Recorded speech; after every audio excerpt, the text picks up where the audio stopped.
ये है मोहब्बतें के आने वाले एपिसोड का भी ट्विस्ट धमाकेदार होने वाले हैं। रमन का परिवार, इशिता के अम्मा अप्पा का परिवार, ये दोनों अब दुश्मन बन चुके हैं। एक दूसरे का चेहरा भी नहीं देखना चाहते। जी हाँ दोस्तों, अपकमिंग ट्रैक में हमें यही देखने के लिए मिलेगा कि बाला और वंदू का बेटा जो श्रवू होता है वो खुद ही घर छोड़कर चला जाता है और इसका इल्ज़ाम बाला और वंदू रमन की मां पर लगाते हैं। कहते हैं कि हमने फोटो, जो सीसीटीवी फोटोज है उसमें रमन की मां को और श्रवू को एक साथ देखा है और वो पुलिस को बुला लेते हैं, सीधा रमन के घर पर लेकर जाते हैं और कहते हैं कि इंस्पेक्टर साहब, यही वो औरत है जिसने मेरे बेटे को अगवा किया है, आप इसे गिरफ्तार कर लो। रमन की माँ और रमन के पापा और सिम्मी ये बात सुनकर सदमे में आ जाते हैं कि ये बंधु ऐसा क्यों कह रही है।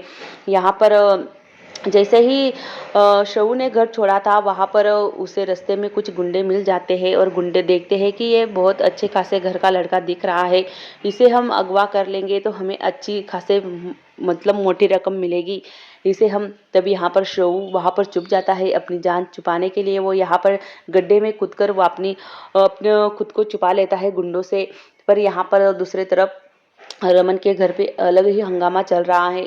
रमन की माँ बार बार कहती है कि मैंने शऊ को किडनैप मतलब अगवा नहीं किया है, आप मेरी बात का यकीन करो इंस्पेक्टर साहब, ये लोग कुछ भी कह रहे हैं। तभी वंदू कहते हैं कि नहीं इंस्पेक्टर साहब, ये लोगों से हमारी दुश्मनी है तो ये पुरानी दुश्मनी हमारे बेटे के साथ निकाल रहे हैं और ये हमसे बात भी नहीं करते और हम इनके घर भी नहीं जाते, फिर भी ये हमारे बच्चों को क्यों तंग कर रहे हैं, हमें क्यों तंग कर रहे हैं, आप इनसे जवाब पूछिए। तभी यहाँ पर निशिता की अम्मा भी बहुत गुस्से से रमन की माँ की तरफ देखती है और कहती है कि हाँ इसी ने किया होगा सब कुछ। तभी कुछ गुंडे होते हैं जो फिर से आ जाते हैं, शऊ को घेर लेते हैं, पर शऊ होता है वो उन्हें धक्का दे देता है और वो फिर से वहाँ से भाग निकलता है।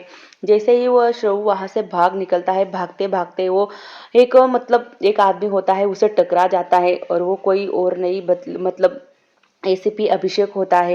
एसीपी अभिषेक की हालत ऐसी हो चुकी है पूरे 7 साल में कि वो पूरा नशेड़ी बन चुका है और वहाँ पर उसके पास एक बोतल होती है शराब की, वो शराब पी रहा होता है।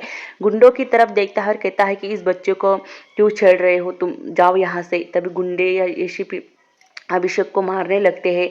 अभिषेक वहाँ पर उनकी इतनी धुलाई करता है, ये सब कुछ शऊ देख रहा होता है और सोचता है कि इस अंकल को मैंने कहीं पर तो देखा है।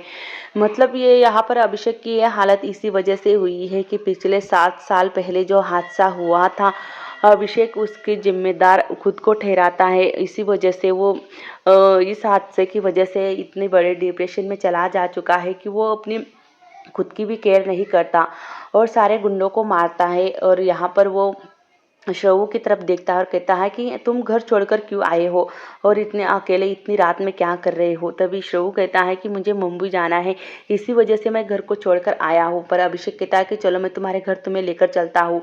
यहाँ पर दूसरी तरफ जो लेडीज़ पुलिस होती है वो कहती है कि मैडम आप सच सच बताइए, नहीं तो हमें मजबूर मत कीजिए आपको गिरफ्तार करने में, हम आपको हवालात लेकर जाएंगे। तब तक यहाँ पर रोमी आ जाता है। रोमी कहता है कि ऐसे कैसे मेरी मम्मी को आप जेल में के अंदर करोगी, उसने कुछ भी नहीं किया है और किस बात का क्या सबूत है कि आप मेरी मम्मी ने ही शवू को किडनैप किया है, कुछ फोटो से साबित तो नहीं हो सकता है ना कि मेरी मम्मी ने ही उसे किडनैप किया है, मतलब अगवा किया है। तभी यहाँ पर रोमी जो होता है कोई भी मेरी मम्मी को हाथ नहीं लगाएगा, उसका उनका बेटा आ चुका है, आपको क्या लगा कि उनके साथ कोई नहीं है। तभी वंदू कहती है कि देखा अम्मा, आपने ये भी दावा करता है कि ये कहता है कि मैं वो अपने परिवार के साथ नहीं रहता, फिर भी देखो ना अपनी मम्मी की मदद करने के लिए आया है। और मिहिका से कहता है कि वो कभी अपने परिवार को परिवार नहीं मानता, देखो आज उसकी मुसीबत आ गई तो अपने परिवार के साथ खड़ा हो गया, एक ही पल में उसने रंग दिखाना शुरू कर दिए है।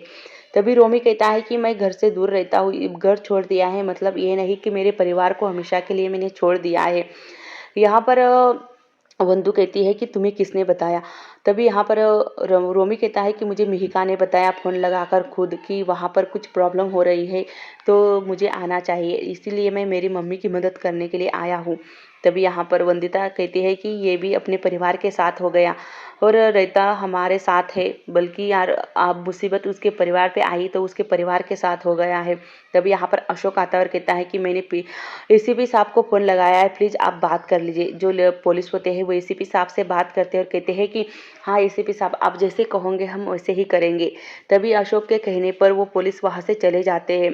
पर यहाँ पर जो और यहाँ पर इशिता का जो परिवार होता है वो बहुत ज़्यादा गुस्सा हो जाता है और कहता है कि इस औरत ने ही हमारे साथ दुश्मनी निकाली है और इसने ही हमारे बेटे को किडनैप किया है।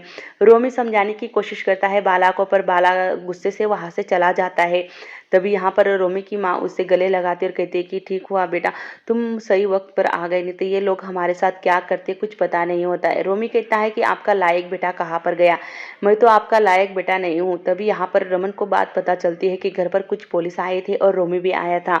रोमी काफ़ी गुस्सा हो जाता है और आदि से कहता है कि देखा आदि, तूने कैसे हमारे घर पर वो मद्रासन का परिवार पुलिस लेकर आया था। यहाँ पर जब अभिषेक के फ़ोन पे फ़ोन लेकर यहाँ पर श्रवू है जो आदि को फ़ोन लगाता है और कहता है कि आदि भैया, मैं मुंबई जा रहा हूँ घर छोड़कर। तभी आदि कहता है कि तुम्हारे लिए घर वाले कितने परेशान हैं और सबको कितनी परेशानी उठानी पड़ रही है। तभी यहाँ पर आदि कहता है कि श्रवू तू 1 मिनट रुक, फ़ोन मत कट करना।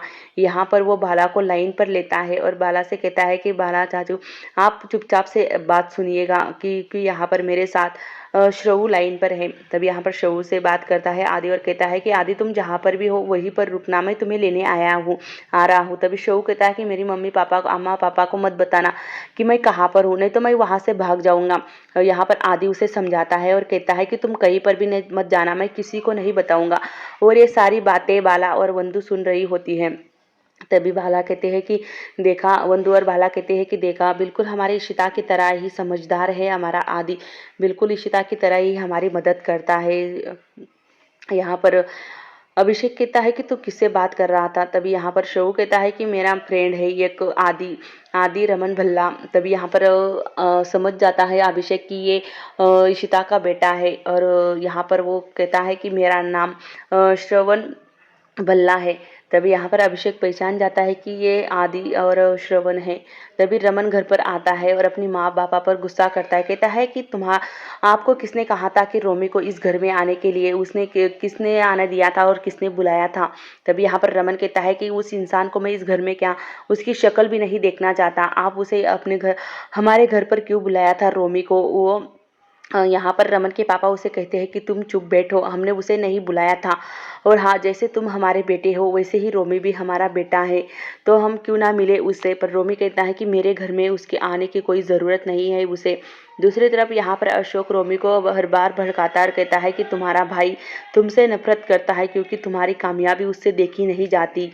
यहाँ पर रोमी से वो कहता है। तभी यहाँ पर रोमी कुछ भी नहीं कहता, सिर्फ अशोक की बातें सुनता रहता है। यहाँ पर सिम्मी की माँ बहुत परेशान हो जाती है। सिम्मी कहती है कि देखा भाई, आप कितने ज़ोर ज़ोर से चिल्ला रहे हो, माँ को देखो कितना दर्द हो रहा है। तभी इशिता भी दिल्ली में आई होती है। इशिता कहती है कि मैं जब दिल्ली में घूमूंगी तो मुझे सारे लोग पहचान लेंगे, कहीं मुझे डर लग रहा है, मनी बहुत डर लग रहा है। मनी जो होता है उसे इशिता को हिम्मत देता है और कहता है कि इशिता घबराने की कोई ज़रूरत नहीं है, हम ऐसे जा निकलेंगे कि किसी को नज़र भी नहीं आएंगे, तुम फिक्र मत करो। यहाँ पर इशिता काफ़ी डर जाती है क्योंकि वो पहली बार 7 साल बाद दिल्ली में आई